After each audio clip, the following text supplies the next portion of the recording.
Yeah, so I'm thinking about coming up with some branding for my platforms, the TikTok, the Instagram, the YouTube. But like, I already know how hard it is to build a brand, but I'm always willing to learn, obviously. But I know you have a brand that you have going on here as we're here at his barbershop, Players Lounge Barbershop, which is on Melrose Avenue. If you guys are in LA, want to get a cut, come on by here. Really good barbers, really good environment here. What do you think about, like, from you doing the branding for your shop and then your people doing the branding? How is that going? What do you try to implement more when it comes to you branding the shop and then like people who work here branding the shop? Yeah, that branding is probably one of the most difficult things that I've ever had to do, because I really don't understand it. Mm-hmm.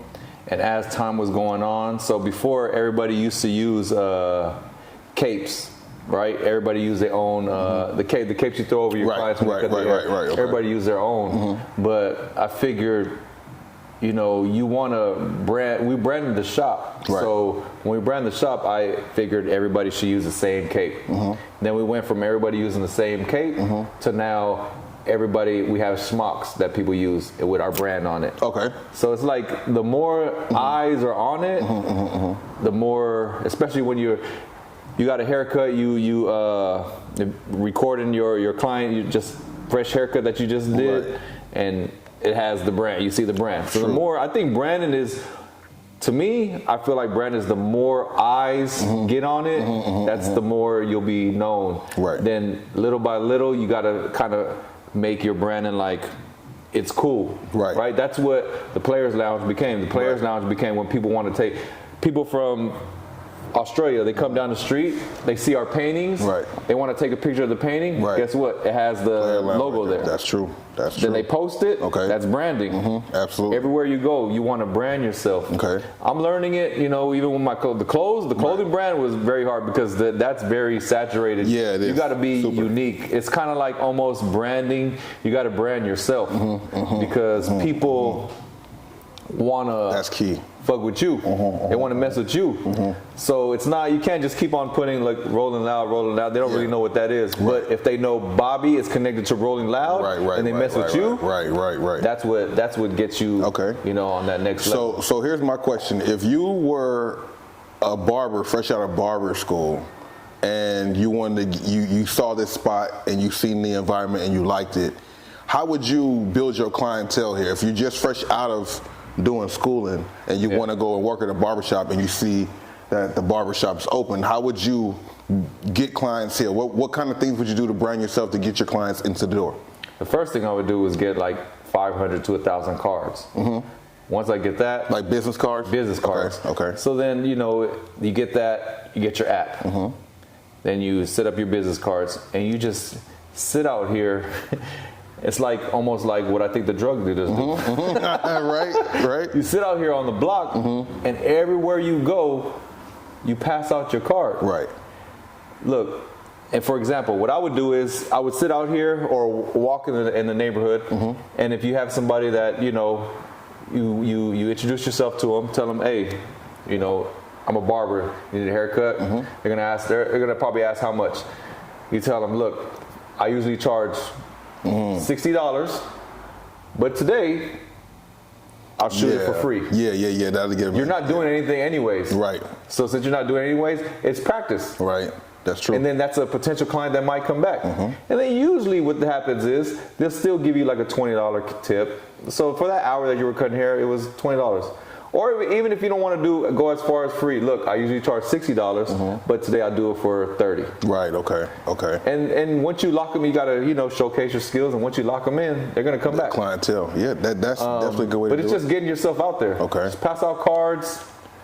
Get yourself out there on social media, show your work. Mm-hmm. You know, you got to be, consistent. Right. You just got to be consistent. Right. You can't go off of hope. Hope. That a lot of people go off of hope. They sit there and be like, I hope someone walks in and asks for me. I hope someone calls the shop and asks for me. People function, it's not even only with the barbershop. People in life function off of hope. No, you're right though. You're right. You know, one of the biggest campaigns I don't get the political shit, but we had that hope shit. Yeah. That shit is out the window. Yeah. Hope is like dreaming. Yeah. no action. If there's no action. It's no action behind it. It's like hope. Yeah.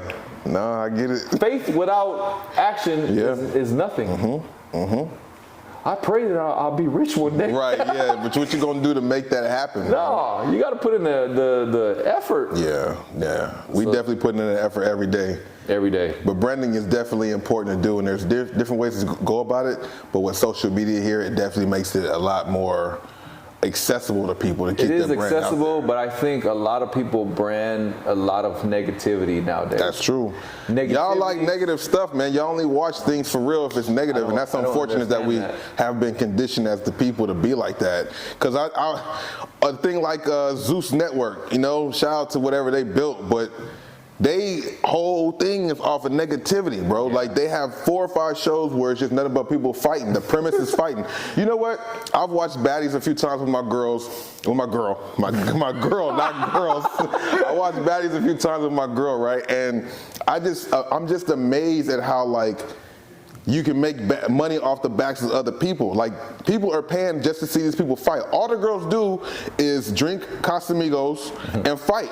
Like, they go, the show is like 45 minutes long. You have maybe 25 minutes worth of B-roll. So a lot of times you're just seeing city views and Google Map visuals of like the city that they're in, and the rest of it is the content of them fighting. It's crazy how they have grown up to be such a big brand, all off of negativity, all off of fighting, all off of just enticing fighting between people. And now it's coming out that the guy Lemmy's not even the whole owner. He kind of like took over that from King Batch, Daystorm Power, and I forget the girl's name, but they all put in money, and then once he got the bag a little bit and got around the right people, he cut them all off and says, I'm the person who started. You can look on TikTok, that's plenty of videos of breaking this down, so I'm not just saying nothing that's not like factual or people haven't backed that up. It's crazy how that happened, but that whole platform is built off of negativity because people like to watch it. Negativity sells. If you think about Mayweather's career, right? People tuned in to watch him lose. Yep.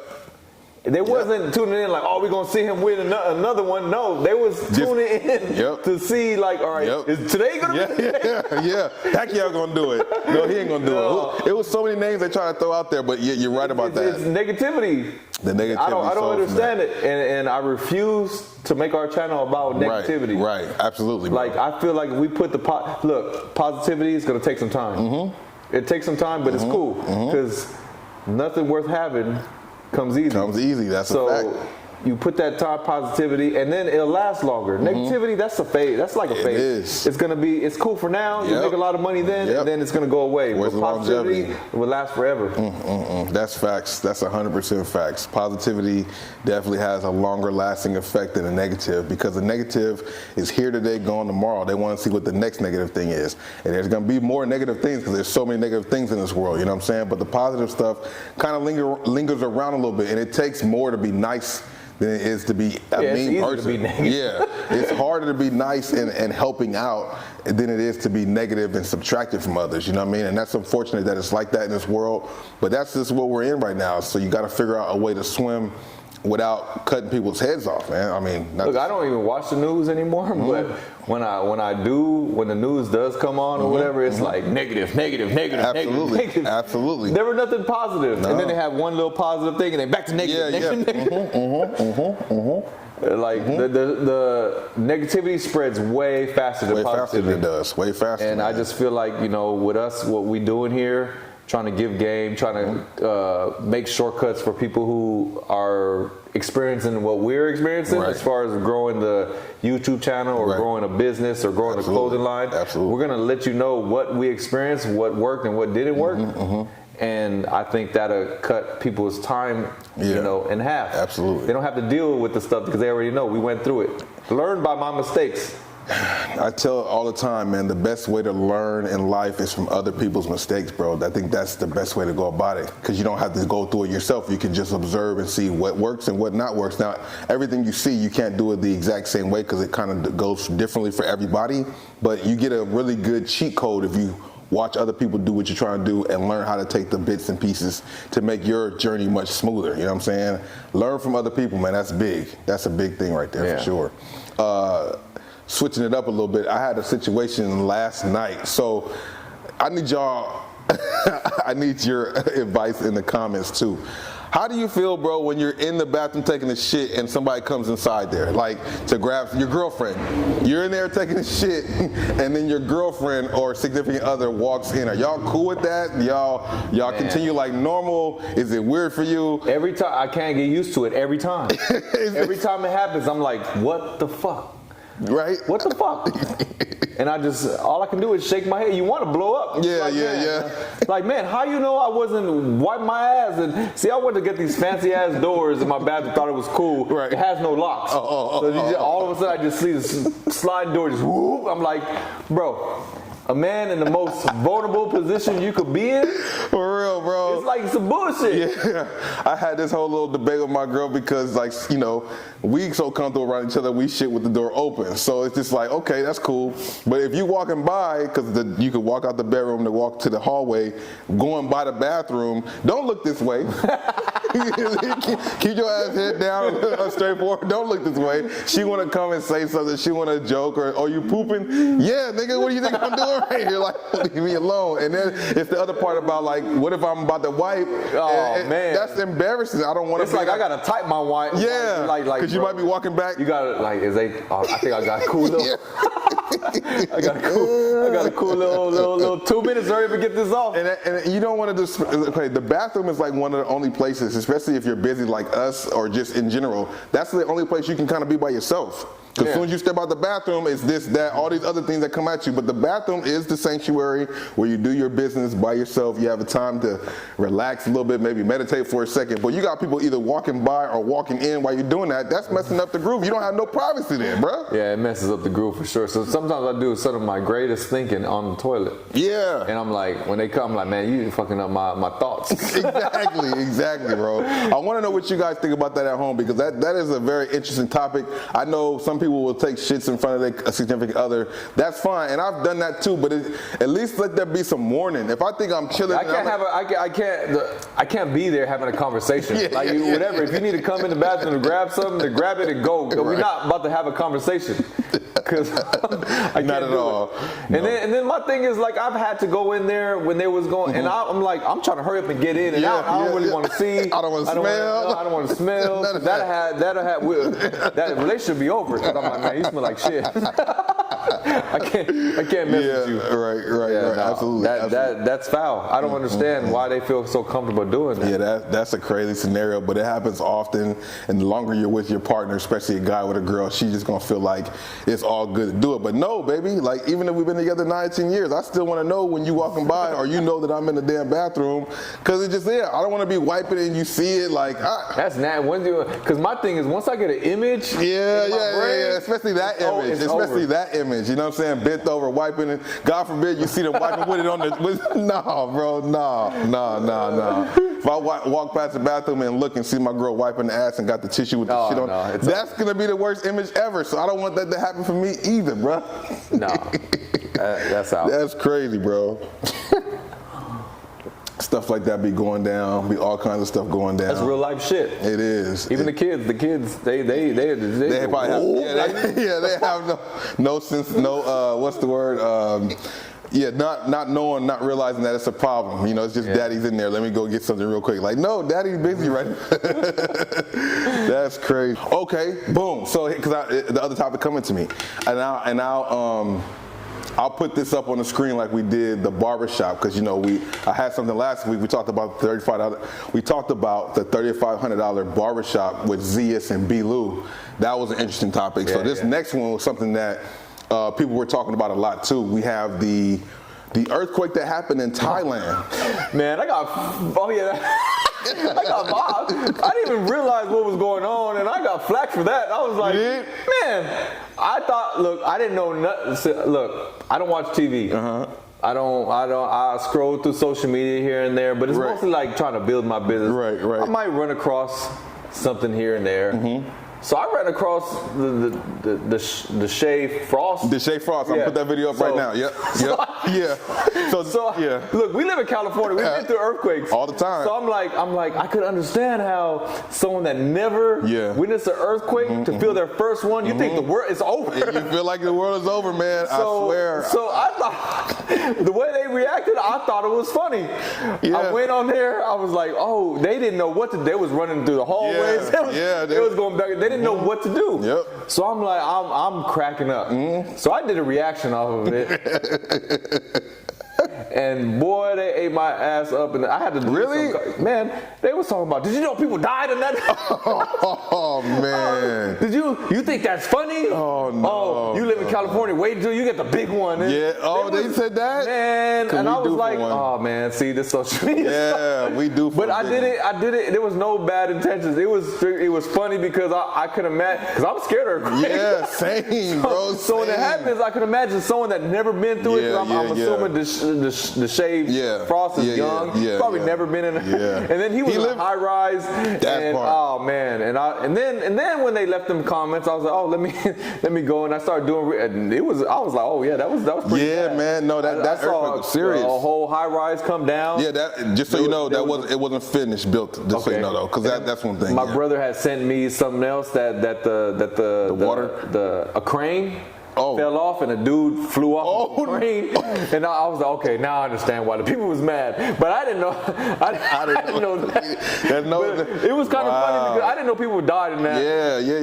And I saw like people was in a high rise and this nice ass high rise, and they was in a pool, and the pool just. Yeah, I seen that. That was the walls was just the window walls was coming down. Oh yeah, broke off. Yep. And I was like, oh, that scared the shit out of me. Yeah, that's crazy. So I was like, okay, I can see where these people was coming from. Yeah. But it was funny. It was. No, dead ass, because I saw it too on YouTube or whatever, and Deshay's out there with somebody who been out there for a long time, because Deshay linked up with another guy who's a social media creator that moved out to Thailand, and he got a lot of videos on TikTok telling people, why would I go back to the States? I'm loving it here. I'm loving it here. He was like, it's $700 a month here. Real boasting about it. So I did see some people kind of clowning him because he was talking about how much better it is over there, but when they went over there, they experienced the most terrifying earthquake in their life. So as somebody, for you guys watching too, if you went and moved to Thailand and within 2 weeks of being there, they had a 7.7, would that make you consider coming back to the States? I'm coming back because I don't know how Thailand build their shit, but I know we on rollers and we take earthquakes into consideration when we building stuff. Because I'm in high rises all the time. Right. And yeah, I'm coming back. Yeah. I'm thinking the same if I'm gonna die, I'd rather die where I feel like where I'm from. Well, you know, exactly. But that was scary. What they went through was scary. Yeah, it was. But it was funny as hell, though. It was funny because first they was like, is this a tsunami? Because right. Tsunami. Oh, he did. He spelled with a T. He was like, is this a tsunami? Yeah. I was like, oh shit, he didn't know what's going on. He didn't know what it was. Yeah, but no, it was funny. He's not wrong for the post he made, because Deshay, they were like low-key trying to clip farm, as they call it, do things to get clips for people to like talk about it. So with them keeping the cameras rolling and trying to show it, it wasn't being like a journalistic to be like, oh, let's see what's going on. It was to say like, oh, we're gonna get some views with this. You know what I mean? Yeah, definitely. And that was the reason why I posted what I posted. I said, oh, this is probably a good one. Everybody interested. And I didn't know people died. Exactly. Look, I don't watch the news because I don't want the news to influence how I operate on my day-to-day, right? Because that's a fact. If you watch the news, that's a fact. And then they constantly saying the economy's bad, this is bad, this is bad, and then when you have that one little part in your life where things are not going so well, you start thinking, oh well, they said it wasn't, and then you start really believing it. So I don't want to believe in that shit. I don't care what's going on. I got to move forward no matter what's going on. So I don't want the news to mess with my brain and make me think a certain way. Because look, I didn't watch the news throughout the whole COVID thing. I knew it was bad, but I was like, we still got to keep going.